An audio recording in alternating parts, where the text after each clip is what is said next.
Dine 35 खाने का तरीका क्या है, क्या मतलब यानी डाइन 35 हम किस तरह खा सकते हैं, क्योंकि इसके बैक साइड पर डेज़ के नाम लिखे होते हैं, यानी मुकम्मल नाम लिखे होते हैं एक हफ़्ते के। फॉर एग्ज़ाम्पल जुम्मा, हफ्ता, इतवार, पीर, मंगल, बुध, जुमेरात, जुम्मा, इस तरह इतवार, पीर आगे इसी तरह होते हैं।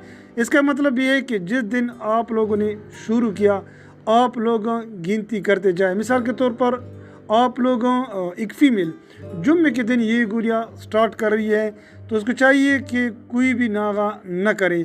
ये इसके इस्तेमाल करने का तरीका है। दूसरी बात ये भी है कि आप लोगों को चाहिए कि पानी के साथ इसका इस्तेमाल करें। इसके अलावा एक और सवाल ये भी होता है कि किस टाइम का है, नहार मुंह का है या खाना खाने के बाद का है।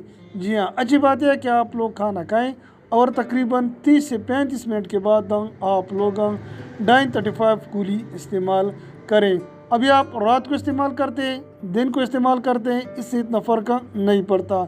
लेकिन मोस्टली ज़्यादातर जो लोग होते हैं वो रात को खाने के बाद यानी सोने से ऑलमोस्ट 2 घंटे पहले इस्तेमाल करते हैं। यानी मतलब ये हुआ कि आप लोगों को एक गोली रोज़ाना खाना चाहिए और कभी भी इसमें कोई नागा छुट्टी नहीं करनी चाहिए। उम्मीद करता हूँ ये मुख्तसर सी वीडियो आप लोगों को पसंद आएगी। शुक्रिया।